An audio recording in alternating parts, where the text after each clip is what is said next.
প্রিয় ছাত্রছাত্রীরা, Bangla honours semester 5-এ Abanindranath ঠাকুরের ক্ষীরের পুতুল এই গল্পটি কিন্তু রয়েছে।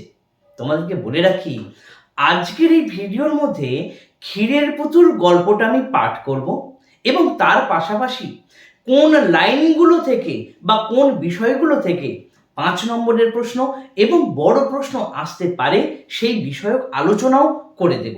তবে বলে রাখি, এই এত বড় গল্প পাঠ কিন্তু একটা ভিডিওর মধ্যে সম্ভব হবে না, তাই দুটি ভিডিওর মধ্যে বা দুটি পার্টের মধ্যে এই ক্ষীরের পুতুল সংক্রান্ত যাবতীয় আলোচনা তোমাদের জন্য করে দেব।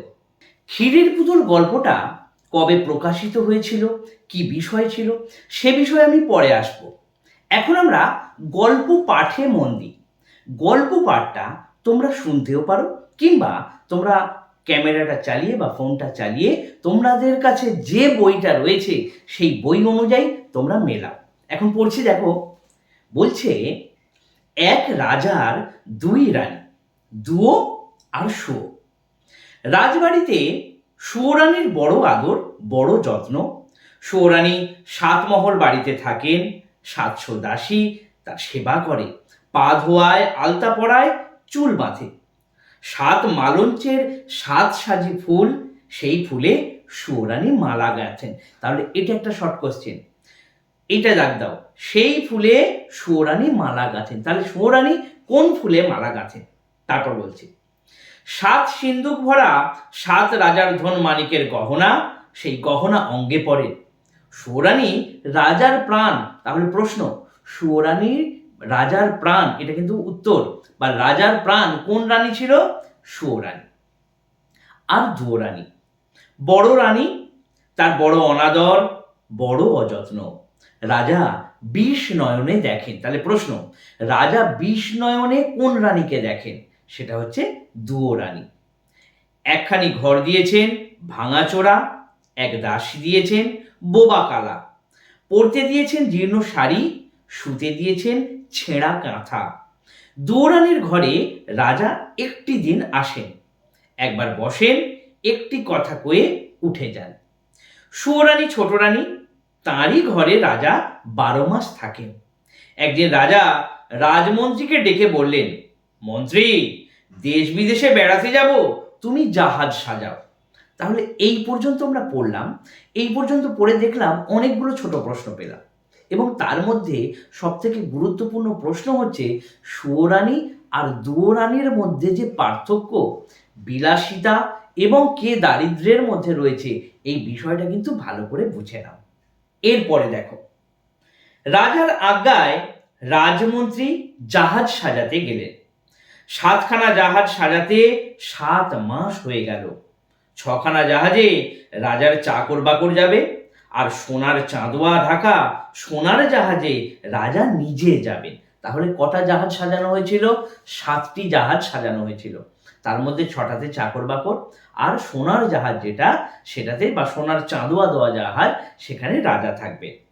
মন্ত্রী এসে খবর দিলেন, মহারাজ, জাহাজ প্রস্তুত। রাজা বলেন, কাল যাব।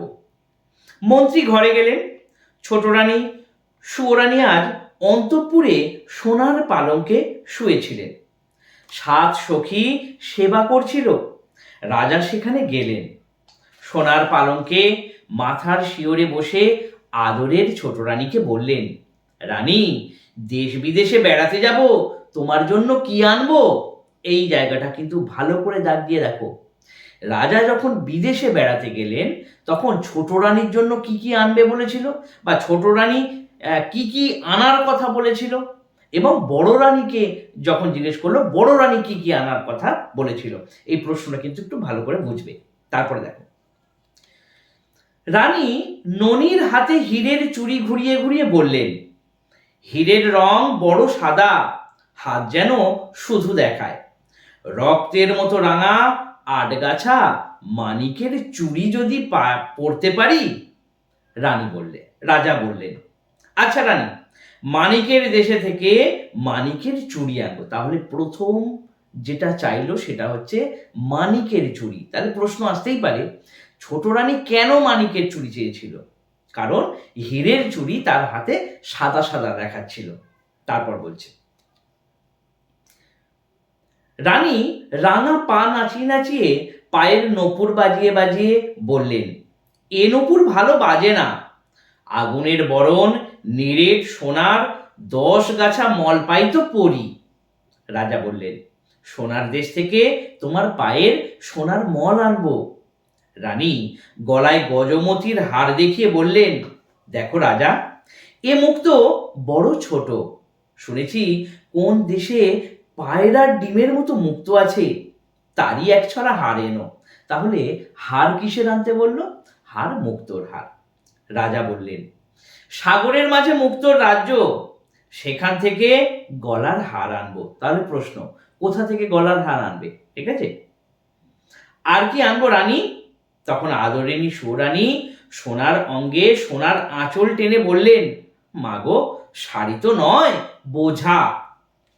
আকাশের মতো নীল, বাতাসের মতো ফুরফুরে, জলের মতো চিকন শাড়ি পাই তো পরে বাঁচি। তাহলে এখানে আরেকটা প্রশ্ন, সুরানী কি ধরনের শাড়ি চেয়েছিল? এরপর রাজা বললেন, আহা আহা, তাই তো রানী, সোনার আঁচলে সোনার অঙ্গে ছড় লেগেছে, ননির দেহে ব্যথা বেজেছে। রানী হাসি মুখে বিদায় দাও, আকাশের মতো নীল, বাতাসের মতো ফুরফুরে, জলের মতো চিকন শাড়ি আনবো। ছোট রানী হাসি মুখে রাজাকে বিদায় দিলেন। রাজা বিদায় হয়ে জাহাজে চড়লেন। মনে পড়ল দক্ষিণী বড় রানীকে। সত্যি তো, বড় রানীর কাছে কিন্তু যাওয়া হয়নি, কারণ বড় রানী অনাদরে থাকে, তাকে অতটাও গুরুত্ব দেয় না। দুরানী, বড় রানী ভাঙা ঘরে ছেঁড়া কাঁথায় শুয়ে কাঁদছেন। রাজা সেখানে এলেন। ভাঙা ঘরের ভাঙা দুয়ারে দাঁড়িয়ে বললেন, বড় রানী, আমি বিদেশ যাব।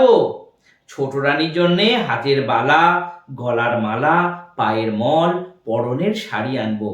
তোমার জন্য কি আনবো বলে দাও, যদি কিছু স্বাদ থাকে। রানী বললেন, মহারাজা, ভালোই ভালোই তুমি ঘরে এলে আমার সকল স্বাদ পূর্ণ হয়। তুমি যখন আমার ছিলে তখন আমার সোহাগও ছিল অনেক, স্বাদও অনেক ছিল। সোনার শাড়ি অঙ্গে পরে 7 মহল বাড়িতে হাজার হাজার আলো জ্বালিয়ে 700 সখীর মাঝে রানী হয়ে বসবার স্বাদ ছিল। সোনার পিঞ্জরে সুখ শাড়ির পায়ে সোনার নপুর পরিয়ে দেওয়ার স্বাদ ছিল। মহারাজ, অনেক স্বাদ ছিল, অনেক স্বাদ মিটেছে। এখন আর সোনার গহনায় সোনার শাড়িতে কি কাজ? মহারাজ, আমি কার সোহাগে হীরের বালা হাতে পরব, মতির মালা গলায় দেব, মানিকের সিথি মাথায় বাঁধব? মহারাজ, সেদিন সেদিন কি আর আছে? তুমি সোনার গহনা দেবে, সে সোহাগ তো ফিরে দেবে না। আমার সেই 700 দাসী, 7 মহল বাড়ি তো ফিরে দেবে না। বনের পাখি এনে দেবে, কিন্তু মহারাজ সোনার খাঁচা তো দেবে না। ভাঙা ঘরে সোনার গহনা চোর ডাকাতে লুটে নেবে, ভাঙা খাঁচায় বনের পাখি কেন ধরা দেবে? মহারাজ, তুমি যাও, যাকে সোহাগ দিয়েছ তার স্বাদ মেটাও গে, ছাই সাধে আমার কাজ নাই। রাজা বললেন, না রানী, তা হয় না, লোকে শুনলে নিন্দে করবে। বলো, তোমার কি স্বাদ? রানী বললেন, কোন লাজে গহনায় আর মুখে আনবো? মহারাজ, আমার জন্য পোড়ার মুখে একটা বাঁদর এনো। তাহলে এই জায়গাটা ভালো করে বোঝো, ছোট রানী কি কি আনতে বলল আর বড় রানী কি আনতে বলল। এখানে একটা ছোট্ট জিনিস আমরা স্কিপ করে যাচ্ছি, সেটা হচ্ছে ছোট বড় রানীর স্বাদগুলো কি কি ছিল, সেই স্বাদগুলোর পরিচয় ওই জায়গাটা কিন্তু একটু ভালো করে পড়ে নেবে, তাহলে দেখবে ভালো লাগবে। তারপর বলছে, রাজা বললেন, আচ্ছা রানী, বিদায় দাও। তখন বড় রানী দুরানী ছেঁড়া কাঁথায় লুটিয়ে পড়ে কাঁদতে কাঁদতে রাজাকে বিদায় দিলেন। রাজা গিয়ে জাহাজে চড়লেন। এখানে কিন্তু একটা ভালো করে বিষয়টা বোঝো, ছোট রানী কিন্তু হাসি মুখে বিদায় দিয়েছেন এবং বড় রানী কিন্তু কাঁদতে কাঁদতে বিদায় দিয়েছেন। তারপর সন্ধ্যাবেলা সোনার জাহাজ সোনার পাল মেলে অগাধ সাগরের নীল জল কেটে সোনার মেঘের মতো পশ্চিম মুখে ভেসে গেল। ভাঙা ঘরে দুরানী নীল সাগরের পারে চেয়ে ছেঁড়া কাঁথায় পড়ে আর আদরিণী সুয়োরানী 7 মহলা অন্তঃপুরে 700 সখীর মাঝে গহনার কথা ভাবতে ভাবতে সোনার পিঞ্জরে সোনার পাখির গান শুনতে শুনতে সোনার পালঙ্কে ঘুমিয়ে পড়লেন। রাজাও জাহাজে চড়ে দক্ষিণী বড় রানীকে ভুলে গেলেন। বিদায়ের দিনে ছোট রানীর সেই হাসি হাসি মুখ মনে পড়ে আর ভাবেন এখন রানী কি করছেন, বোধহয় চুল বাঁধছেন। এবার রানী কি করবেন, বুঝি রাঙা পায়ে আলতা পরছেন। এবার রানী 7 মালঞ্চে ফুল তুলছেন। এবার বুঝি 7 মালঞ্চের 7 সাজি ফুলে রানী মালা গাচ্ছেন আর আমার কথা ভাবছেন। ভাবতে ভাবতে বুঝি 2 চোখে জল এলো, মালা আর গাঁথা হলো না। সোনার সুতো ফুলের সাজি পায়ের কাছে পড়ে রইল। বসে বসে সারা রাত কেটে গেল, রানীর চোখে ঘুম এলো না। এই জায়গাটা একটুখানি ভালো করে বুঝবে। এখানে তোমাকে প্রশ্ন আসতেই পারে, রাজা যখন জাহাজে করে যাচ্ছিলেন তখন কোন রানী সম্পর্কে ভাবছিলেন এবং কি ভাবছিলেন, এই জায়গাটা কিন্তু তার উত্তরটা রয়েছে। সুরানী ছোট রানী, রাজার আদরিণী, রাজা তারই কথা ভাবেন। আর বড় রানী রাজার জন্য পাগল, তার কথা একবারও মনে পড়ে না। এমন করে জাহাজ দেশ বিদেশে রাজার 12 মাস কেটে গেল। 13 মাসে রাজার জাহাজ মানিকের দেশে এলো। শর্ট কোয়েশ্চেন, কত নম্বর মাসে গিয়ে রাজার জাহাজ মানিকের দেশে গেল, বা প্রথম রাজার জাহাজ কোথায় গিয়ে ভিড়ল, সেটা হচ্ছে মানিকের দেশে। কতদিন পরে, 13 নম্বর মাস বা 13 মাসে গিয়ে। তারপর বলছে, মানিকের দেশে সকলই মানিক, ঘরের দেওয়াল মানিক, ঘাটের শান মানিক, পথের কাঁকর মানিক। রাজা সেই মানিকের দেশে সুয়োরানীর চুড়ি গড়ালেন। 8000 মানিকের 8 গাছি চুড়ি পড়লে মনে হয় গায়ের রক্ত ফুটে পড়ছে। রাজা সেই মানিকের চুড়ি নিয়ে সোনার দেশে এলেন। সেই সোনার দেশে শ্যাকরার দোকানে নিরেট সোনার 10 গাছা মল গড়ালেন। মল জ্বলতে লাগলো যেন আগুনের ফিনকি, বাজতে লাগলো যেন বীণার ঝংকার, মন্দিরার রিনিঝিনি। রাজা মানিকের দেশে মানিকের চুড়ি নিলেন, সোনার দেশে সোনার মল গড়িয়ে মুক্তোর রাজ্যে এলেন। এই জায়গাটা থেকে একটু ভালো করে মন দিয়ে পড়বে। পর পর পর পর কোথায় যাচ্ছে রাজা এবং সেখান থেকে কি কি নিচ্ছে, এই জায়গাগুলো একটুখানি ভালো করে বুঝে নেবে। তারপর দেখো, সেই দেশে রাজার বাগানে 2টি পায়রা, তাদের মুক্তোর পা, মানিকের ঠোঁট, পান্নার গাছে মুক্তোর ফল খেয়ে মুক্তোর ডিম পাড়ে। দেশের রানী সন্ধ্যাবেলায় সেই মুক্তোর মালা গাঁথেন। তাহলে প্রশ্ন ভালো করে বোঝো, মুক্তোর দেশে গিয়ে ওই মুক্ত দেশের রানী কি দিয়ে মালা গাঁথেন? দেখো, মুক্তোর মালা গাঁথেন, রাতের বেলায় খোঁপায় পড়েন, সকালবেলায় ফেলে দেন। বুঝতে পারলে? ওই সোনার মানে ওই পাখিটার কি ডিম পাড়ে যেটা, সেই মুক্তোর ফল খেয়ে সেইটা দিয়ে আর কি মালা গাঁথে। মালা গেঁথে রাত্রেবেলা পরে আবার সকালবেলা ফেলে দেয়। দাসীরা সেই বাসি মুক্তোর হার 1 জাহাজ রূপো দিয়ে বাজারে বেচে আসে। রাজা 1 জাহাজ রূপো দিয়ে সুয়োরানীর গলায় দিয়ে সেই মুক্তোর 1 ছড়া হার কিনলেন। ব্যাপারটা বুঝতে পেরেছ? এই জায়গাটা কিন্তু প্রশ্ন আসে যে কতটা কি দিয়ে, মানে কি কিসের বিনিময়ে রাজা মুক্তোর 1 ছড়া মালা কিনেছিল, সেটা হচ্ছে 1 জাহাজ রূপো। তারপর দেখো, তারপর মানিকের চুড়ি নিয়ে সোনার দেশে সোনার মল গড়িয়ে মুক্তোর রাজ্যে মুক্তোর হার গাঁথিয়ে 6 মাস পরে রাজা এক দেশে এলেন। সে দেশে রাজকন্যের উপবনে নীল মানিকের গাছে নীল গুটি পোকা নীলকান্ত মণির পাতা খেয়ে জলের মতো চিকন, বাতাসের মতো ফুরফুরে, আকাশের মতো নীল রেশমের গুটি বাঁধে। রাজার মেয়ে সারা রাত ছাদে বসে আকাশের সঙ্গে রং মিলিয়ে সেই নীল রেশমে শাড়ি বোনেন। একখানি শাড়ি বুনতে 6 মাস যায়। তাহলে প্রশ্ন, এই যে জলের মতো চিকন এই শাড়ি, বাতাসের মতো হালকা বা ফুরফুরে এই শাড়ি বুনতে কত সময় লাগে? 6 মাস। কে বুনছে? রাজার মেয়ে। কিভাবে নীল রংটা হচ্ছে? না, আকাশের রঙে রং মিলিয়ে সেই শাড়ি বোনা হয়। তারপরে দেখো, রাজকন্যে একটি দিন সেই আকাশের মতো নীল, বাতাসের মতো ফুরফুরে, জলের মতো চিকন শাড়ি পরে শিবের মন্দিরে মহাদেব নীলকণ্ঠের পূজা করেন।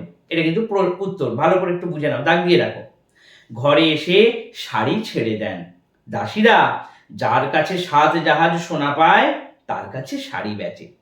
এখানে ভালো করে বোঝো শাড়িটার মূল্য কত হচ্ছে, কিংবা ওই যে মানিকের যে গড়া মানে মুক্তোর যে হারটা, ওটার কত মানে কি মূল্য কি হচ্ছে, এগুলো কিন্তু আসবে। কেমন? রাজা 7 জাহাজ সোনা দিয়ে আদরিনী সুয়োরানীর শখের শাড়ি কিনলেন। তারপর আর 6 মাসে রাজার 7 জাহাজ 7 সমুদ্র 13 নদী পার হয়ে ছোট রানীর মানিকের চুড়ি, সোনার মল, মুক্তোর মালা, সাজের শাড়ি নিয়ে দেশে এলো।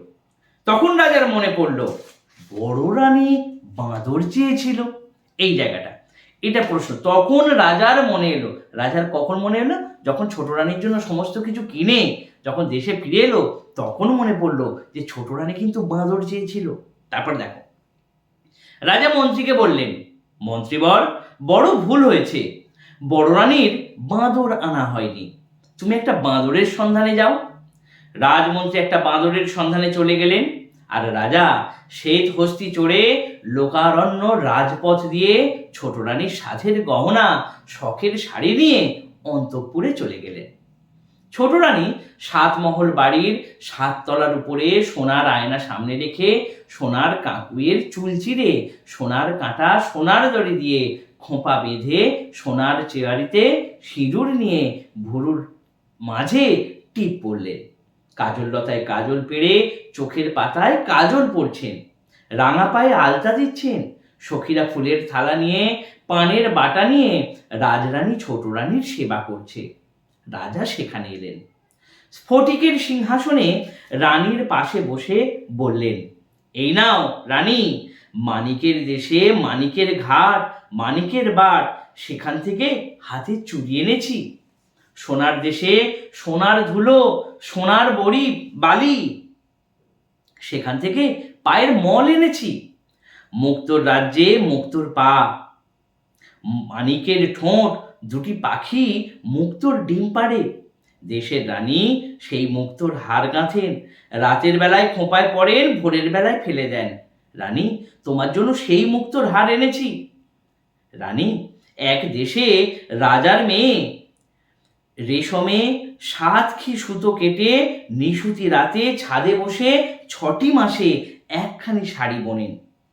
একদিন পরে পুজো করেন, ঘরে এসে ছেড়ে দেন। রানী, আমি সেই রাজার মেয়ের দেশ থেকে 7 জাহাজ সোনা দিয়ে রাজকন্যার হাতে বোনা শাড়ি এনেছি। তুমি একবার চেয়ে দেখো, পৃথিবী খুঁজে গায়ের গহনা, পরনের শাড়ি আনলুম, একবার পরে দেখো। রানী তখন দুহাতে 8 গাছা চুড়ি পরলেন। মানিকের চুড়ি রানীর হাতে ঢিলে হলো, হাতের চুড়ি কাঁধে উঠল।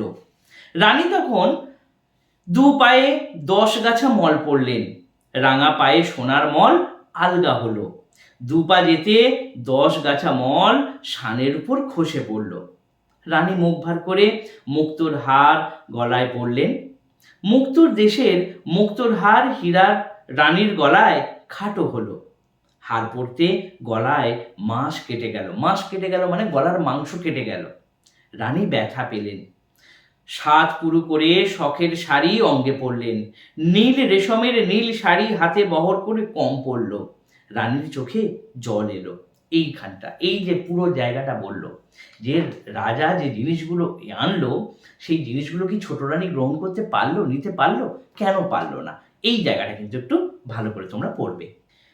তখন মানিনী ছোট রানী 8000 মানিকের 8 গাছা চুড়ি খুলে ফেলে, নিরেট সোনার 10 গাছা মল পায়ে ঠেলে, মুক্তোর মালা, শখের শাড়ি ধুলোয় ফেলে বললেন, ছাই গহনা, ছাই এ শাড়ি, কোন পথের কাঁকড় কুড়িয়ে এ চুড়ি গড়ালে? মহারাজা, কোন দেশের ধুলো বালিতে এ মল গড়ালে? ছি ছি, এ কার বাসি মুক্তোর বাসি হার? এ কোন রাজকন্যার পরা শাড়ি?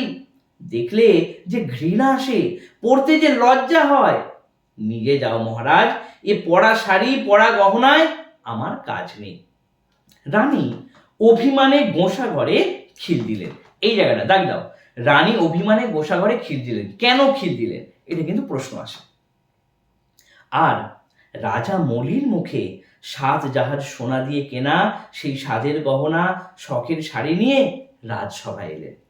রানী, রাজমন্ত্রী রাজ সিংহাসনের এক পাশে রাজ্যের মাঠ ঘাট দোকানপাট সন্ধান করে জাদুঘরের দেশের এক বণিকের জাহাজ থেকে কানা কড়ি দিয়ে একটি বাঁদরছানা কিনে বসে আছেন। লাইনটা খুব গুরুত্বপূর্ণ, দাগ দাও। যে বাঁদরছানা কিনতে গিয়ে কত খরচ করতে হয়েছে, কত কানা কড়ি খরচ করতে হয়েছে। তারপরে দেখো, রাজা এসে বললেন, মন্ত্রীবর, আশ্চর্য হলুম, মাপ দিয়ে ছোট রানীর গায়ের গহনা পরনের শাড়ি আনলুম, সে শাড়ি সে গহনা রানীর গায়ে হলো না। তখন সেই বনের বানর রাজার প্রায় প্রণাম করে বললে, বড় ভাগ্যবতী পুণ্যবতী না হলে দেবকন্যের হাতে বোনা নাগকন্যের হাতে গাঁথা মায়া রাজ্যের মায়া গহনা মায়া শাড়ি পরতে পারে না। বানরের এই উক্তিটা খুব গুরুত্বপূর্ণ। আর এই গল্পের মধ্যে বানরের বুদ্ধিমত্তার পরিচয় দাও, একটু কিন্তু মন দিয়ে দেখে যাও, এবং এটা কিন্তু তোমরা যে স্যার ম্যাডামের কাছে পড়ো তাদের কাছ থেকে অবশ্যই শুনে নাও। তারপরে দেখো, মহারাজ, রাজভাণ্ডারে তুলে রাখো, যাকে বউ করবে তাকে পড়তে দিও। তাহলে কোন পরামর্শটা বানর দিয়েছিল যখন ছোট রানী এটা হলো, যে বললো যে তুমি তুলে রাখো, এটা তোমার যখন বৌমা হবে তখন তুমি তাকে দিও সেটা। বানরের কথায় রাজা অবাক হলেন। খুব গুরুত্বপূর্ণ ভাইটাল লাইন, দাগ দাও। বানরের কথায় রাজা অবাক, কোন কথায় অবাক হলেন এবং অবাক হওয়ার কারণ কি তুমি এক্ষুনি বুঝে যাবে। হাসতে হাসতে মন্ত্রীকে বললেন, মন্ত্রী, বানরটা বলে কি, ছেলেই হলো না, বউ আনবো কেমন করে? মন্ত্রী, তুমি শ্যাকরার দোকানে ছোট রানীর নতুন গহনা করতে দাওগে, তাঁতির তাঁতে রানীর শাড়ি বুনতে দাওগে, এ গহনা এ শাড়ি রাজভাণ্ডারে তুলে রাখো, যদি বউ ঘরে আনি তবে তাকে পরতে দেব। রাজমন্ত্রী শ্যাকরার দোকানে ছোট রানীর নতুন গহনা গড়াতে গেলেন, আর রাজা সেই বাঁদর কোলে বড় রানীর কাছে গেলেন। দুঃখিনী বড় রানী জীর্ণ আঁচলে পা মুছিয়ে ভাঙা ঘরে ছেঁড়া কাঁথাতে রাজাকে বসতে দিয়ে কাঁদতে কাঁদতে বললেন, মহারাজ বসো, আমার এই ভাঙা ঘরে ছেঁড়া কাঁথায় বসো, আমার আর কি আছে তোমায় বসতে দেবো? হায় মহারাজ, কতদিন পরে তুমি ফিরে এলে, আমি এমনি অভাগিনী তোমার জন্য ছেঁড়া কাঁথা পেতে দিলুম। রানীর কথায় রাজার চোখে জল এলো। ভাঙা ঘরে ছেঁড়া কাঁথায় বসে বড় রানীর কোলে বাঁদর ছানা দিয়ে বললেন, মহারানী, তোমার এই ছেঁড়া কাঁথা ভাঙা ঘর ছোট রানীর সোনার সিংহাসন, সোনার ঘরের চেয়ে লক্ষ গুণ ভালো। তোমার এই ভাঙা ঘরে আদর আছে, যত্ন আছে, দুটো মিষ্টি কথা আছে, সেখানে তো নেই। রানী, সাত জাহাজ সোনা দিয়ে গায়ের গহনা পরনে শাড়ি দিয়েছি, ছোট রানী পায়ে ঠেলেছে, আর কানা কড়ি দিয়ে তোমার বাঁদর এনেছি, তুমি আদর করে কোলে নিয়েছো। রানী, আমি আর তোমার দুঃখ দেব না, এখন বিদায় দাও, আমি আবার আসবো রানী, কিন্তু দেখো ছোট রানী যেন জানতে না পারে তোমার কাছে এসেছি, শুনলে আর রক্ষে থাকবে না, হয় তোমায় নয়তো আমায় বিষ খাওয়াবে। রাজা বড় রানীকে প্রবোধ দিয়ে গেলেন, আর বড় রানী সেই ভাঙা ঘরে দুধ কলা দিয়ে সেই বাঁদরের ছানা মানুষ করতে লাগলেন। এমনি করেই দিন যায়। ছোট রানীর 7 মহলে 700 দাসীর মাঝে দিন যায়, আর বড় রানীর ভাঙা ঘরে ছেঁড়া কাঁথায় বাঁদর কোলে দিন যায়। দিনের পর দিন, মাসের পর মাস, বছরের পর বছর চলে গেল। বড় রানীর যে দুঃখ সেই দুঃখই রইল। মোটা চালের ভাত, মোটা সুতোর শাড়ি আর ঘুঁচল না। বড় রানী সেই ভাঙা ঘরে দুঃখের দুঃখী, সাথের সাথী বনের বানরকে কোলে নিয়ে ছোট রানীর 7 মহল বাড়ি, 7খানা ফুলের বাগানের দিকে চেয়ে কাঁদেন। বানর বড় রানীকে যখন দেখে তখন রানীর চোখে জল। একটি দিন হাসতে দেখে না। একদিন বানর বললে, হ্যাঁ মা, তুই কাঁদছিস কেন? তোর কিসের দুঃখ? রাজবাড়ির দিকে চেয়ে চেয়ে কেন কাঁদিস মা? ওখানে তোর কে আছে? ডাক দাও, ওখানে তোর কে আছে? বানরের এই বক্তব্যটা কিন্তু খুব প্রাসঙ্গিক। বানর কতটা মানুষকে মোল্ড করে দিতে পারছে দেখো এই গল্পের মধ্যে। আর এই গল্পের মধ্যে কিন্তু লোককথা রূপকথার যে মিশ্রণ, এই প্রশ্নটা কিন্তু খুব গুরুত্বপূর্ণ। একটু ভালো করে পড়ে যাবে এটা। তারপরে দেখো, রানী বললেন, ওরে বাছা, ওখানে আমার সব আছে। আমার 7 মহল বাড়ি আছে, 700 দাসী আছে, 7 সিন্ধুক গহনা আছে, 7খানা মালঞ্চ আছে। আর বাছা, ওই 7 মহল বাড়িতে রাজা ছোট রানী আমার এক সতীন আছে। সেই রাক্ষসী আমার রাজাকে জাদু করে আমার 7 মহল বাড়ি, 700 দাসী, 7 সিন্ধুক গয়না কেড়ে নিয়ে ওই ফুলের মালঞ্চে সোনার মন্দিরে সুখে আছে। আমার সর্বস্ব ধন রাজাকে নিয়ে আমায় পথের কাঙালিনী করেছে। ওরে বাছা, আমার কিসের দুঃখ? আমি রাজার মেয়ে ছিলুম, রাজার বউ হলুম, 700 দাসী পেলুম, 7 মহল বাড়ি পেলুম, মনের মতো রাজ স্বামী পেলুম, সব পেলুম। তবে কে জানে কার অভিশাপে চিরদিনে পেলুম না কেবল রাজার কোলে দিতে সোনার চাঁদ রাজপুত্র। এই যে দুঃখটা রানীর, তাহলে রানীর সব থেকে বড় দুঃখ যে রাজার কোলে আমি সোনার চাঁদ শিশু বা সন্তান আমি দিতে পারিনি। তারপরে দেখো, হায় কত জন্মে কত পাপ করেছি, কত লোকের কত সাধে বাদ সেজেছি, কত মায়ের প্রাণে ব্যথা দিয়েছি। তাই এ জন্মে সোনার সংসার সতীনকে দিয়ে রানীর গরবে, স্বামীর সোহাবে, রাজপুত্রের আশায় ছাই হয়ে পথের কাঙালিনী হয়েছি। বাছারে বড় পাষাণী, তাই এতদিন এত অপমান, এত যন্ত্রণা বুকে সয়ে বেঁচে আছি। দুঃখে কথা বলতে বলতে রানীর চোখের জলে বুক ভেসে গেল। তখন সেই বনের বানর রানীর কোলে উঠে বসে চোখের জল মুছে দিয়ে রানীকে বলল, মা, তুই কাঁদিস নে, আমি তোর দুঃখ ঘোচাবো। তোর 7 মহল বাড়ি দেব, 7খানা মালঞ্চ দেব, 700 দাসী ফিরিয়ে দেব। তোকে সোনার মন্দিরে রাজার পাশে রানী করে কোলে নিতে হবে, সোনার চাঁদ ছেলে দেব। তবে আমার নাম বাঁদর। আমি যা বলি যদি তা করতে পারিস, তবে তোর রাজবাড়িতে যেমন ঐশ্বর্য, যেমন আদর ছিল তেমনি হবে। বাঁদরের কথায় রানীর চোখের কোণে জল, ঠোঁটের কোণে হাসি এলো। রানী কেঁদে কেঁদে হেসে বললেন, ওরে বাছা, দেবতার মন্দিরে কত বলি দিয়েছি, তীর্থে তীর্থে কত না পুজো দিয়েছি, তবু একটু রাজপুত্র কোলে পাইনি। তুই কি তপস্যা করে কোন দেবতার বরে বনের বানর হয়ে আমাকে রাজরানী করে রাজপুত্র কোলে এনে দিবি? বাছা, থাক, আমার রাজা সুখে থাক, আমার সতীন সুখে থাক, আমার যে দুঃখ সেই দুঃখই থাক। তোর এ অসাধ্য সাধনে কাজ নেই। দাগ দাও, খুব ইম্পর্টেন্ট লাইন, তোর এ অসাধ্য সাধনে কাজ নেই। এখান থেকে কিন্তু 5 নম্বর আসতে পারে। রাত হলো, তুই ঘুম যা। বানর বললে, না মা, আমার কথা না শুনলে ঘুম যাব না। রানী বললেন, ওরে তুই ঘুমো, রাজ্যে অনেক হলো, পূব পশ্চিমে মেঘ উঠলো, আকাশ ভেঙে বৃষ্টি এলো, রাজ্য জুড়ে ঘুম এলো, তুই আমার ঘুমো। কাল যা বলবি তাই শুনবো, আজ তুই ঘুম যা। ভাঙা ঘরে দাঁড় দিয়েছি, ঝড় উঠেছে, ঘরের মাঝে কাঁথা পেতেছি, শীত লেগেছে, তুই দুধের বাছা, আমার কোলে বুকের কাছে ঘুম যা। বানর রানীর বুকে মাথা রেখে ঘুম গেল। রানী ছেঁড়া কাঁথায় মাথা রেখে ঘুমিয়ে পড়লেন। এমনি করে রাত কাটলো। ছোট রানী সোনার পালঙ্কে ফুলের বিছানায় রাজার পাশে রাত কাটালো।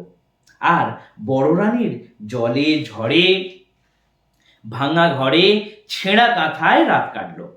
সকাল হলো, রাজবাড়ির প্রহরীখানায় প্রহর বাজল, নাকড়াখানায় নহবত বাজল, রাজরানীর ঘুম ভাঙল।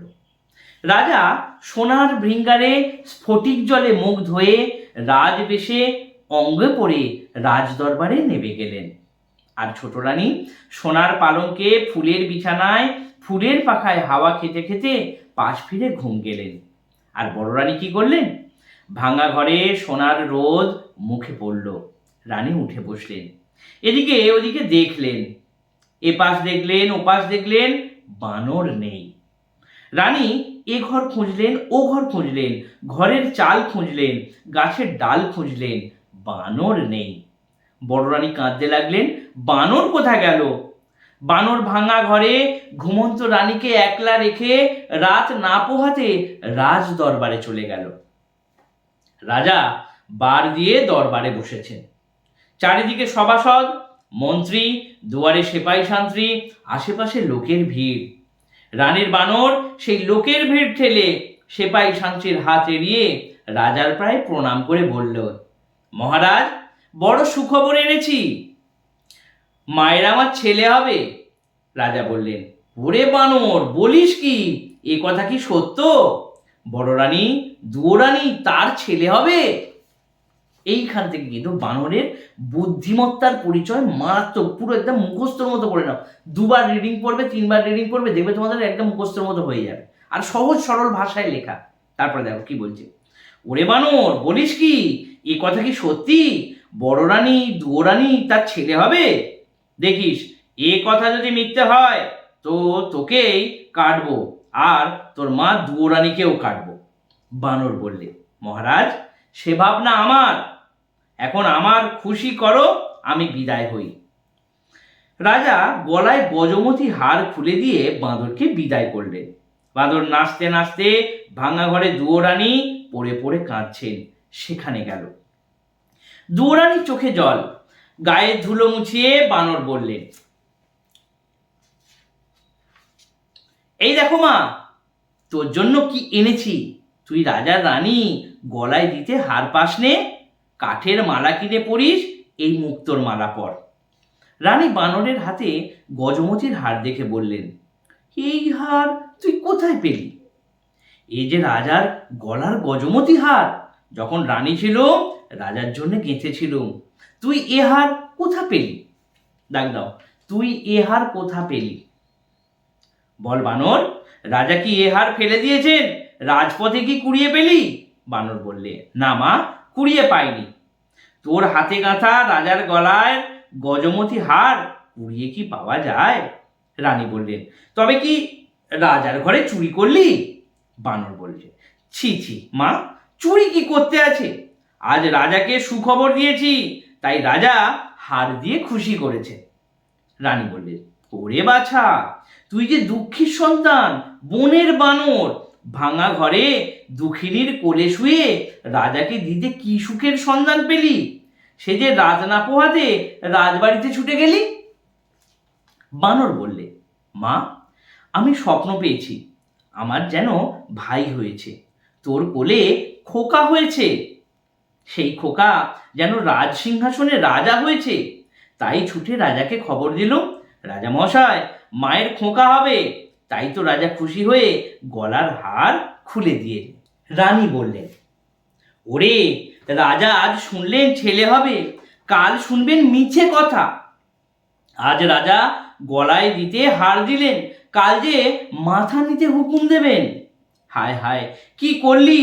এক মুঠো খেতে পাই, এক পাশে পড়ে থাকি, তবু বছর গেলে রাজার দেখা পাই, তুই আমার তাও ঘোচালি। ওরে, তুই কি সর্বনাশ করলি? মিছে খবর কেন রটালি? এ জঞ্জাল কেন ঘটালি? বানর বললে, মা, তোর ভয় কি? ভাবিস কেন? এ 10 মাস চুপ করে থাক, সবাই জানুক বড় রানীর ছেলে হবে। তারপর রাজা যখন ছেলে দেখবেন, তখন তোর কোলে সোনার চাঁদ ছেলে দেব, তুই রাজাকে দেখাস। এখন চল, বেলা হলো, খিদে পেয়েছে। রানী বললেন, চল বাছা চল, বাটি পুড়ে জল রেখেছি, গাছের ফল এনেছি, খাবি চল। রানী ভাঙা পিঁড়ে বানরকে খাওয়াতে বসলেন, আর রাজা ছোট রানীর ঘরে গেলেন। ছোট রানী কুস্বপ্ন দেখে জেগে উঠে সোনার পালঙ্কে বসে বসে ভাবছেন। এমন সময় রাজা এসে খবর দিলেন, আরে শুনেছ, ছোট রানী বড় রানীর ছেলে হবে। বড় ভাবনা ছিল রাজসিংহাসন কাকে দেব। এতদিনে ভাবনা ঘুচল। যদি ছেলে হয় তাকে রাজা করব, আর যদি মেয়ে হয় তবে তার বিয়ে দিয়ে জামাইকে রাজ্য দেব। রানী বড় ভাবনা ছিল, এতদিনে নিশ্চিন্ত হল। রানী বললেন, পারি রে বাপু, আপনার জ্বালায় বাঁচিনে, পরের ভাবনা। রাজা বললেন, সে কি রানী, এমন সুখের দিনে এমন কথা বলতে হয়? রাজপুত্র কোলে পাবো, রাজ সিংহাসনে রাজা করব, এই কথা শুনে মুখ ভার করে। রানী, রাজবাড়িতে সবার মুখে হাসি, তুমি কেন অকল্যাণ করো? রানী বললেন, আর পারি নে। কার ছেলে রাজা হবে, কার মেয়ে রাজ্য পাবে, কে রাজ সিংহাসনে বসবে, এত ভাবনা ভাবতে পারিনি। নিজের জ্বালায় মরি, পরের ছেলে মরল বাঁচল তার খবর রাখিনি। বাবারে, সকালবেলা বকে বকে ঘুম হলো না, মাথা ধরল, যাই নে আসি। রাগ ভরে ছোট রানী 8 গাছা চুড়ি 10 গাছা মল ঝলমলিয়ে একদিকে চলে গেলেন। রাজার বড় রাগ হলো। রাজকুমারকে ছোট রানী মর বললে? রাজা মুখ আঁধার করে বারমহলে চলে এলেন। রাজরানীতে ঝগড়া হলো। রাজা আর ছোট রানীর মুখ দেখলেন না, বড় রানীর ঘরেও গেলেন না। ছোট রানী শুনে যদি বিষ খাওয়ায়, বড় রানীকে প্রাণে মারে। রাজা বারমহলে একলা রইলেন। 1 মাস হয়ে গেল, 2 মাস হয়ে গেল, 2 মাস গিয়ে 3 মাস গেল। রাজা রানীর ভাব হলো না। ঝগড়ায় 4 মাস কাটলো। 5 মাসে দুরানির পোষা বানর রাজার সঙ্গে দেখা করলে। রাজাকে বললেন, কি হে বানর, খবর কি? রাজা বললে, বানর বললে, মহারাজ, মায়ের বড় দুঃখ, মোটা চালের ভাত মুখে রোচে না, মা আমার না খেয়ে কাহিল হয়েছে। এই পর্যন্ত তোমাদের ফার্স্ট পার্টেরটা পড়িয়ে, কারণ একটা পুরো গল্পটা যদি পড়িয়ে দিই তাহলে না অনেকটা লেন্দি হয়ে যাবে, তোমাদেরও শুনতে হয়তো ভালো লাগবে না। তাই এই পর্যন্ত পড়ালাম। এবং এই পর্যন্ত কি কি হচ্ছে, এখানে কিন্তু মেন প্রশ্ন তোমার যেটা শুরু হয়েছে সেটা হচ্ছে বানরের বুদ্ধিমত্তার পরিচয় দাও। এই পার্টটা কিন্তু ভালো করে একটু পড়ে নাও। পরের দিনকে আমি আবার এর পরের পার্টটা পড়ে দেবো, এবং কোন কোন প্রশ্নগুলো, লাস্ট পার্টের প্রশ্নগুলো কিন্তু খুব ভাইটাল। ষষ্ঠী তলার বর্ণনা, কিভাবে একটা ক্ষীরের পুতুলকে বাঁচানো হলো বা কিভাবে কি হলো, এই ঘটনাটা কিন্তু খুব গুরুত্বপূর্ণ। তাই সেকেন্ড পার্টটা একটু ভালো করে দেখে নিও। ধন্যবাদ।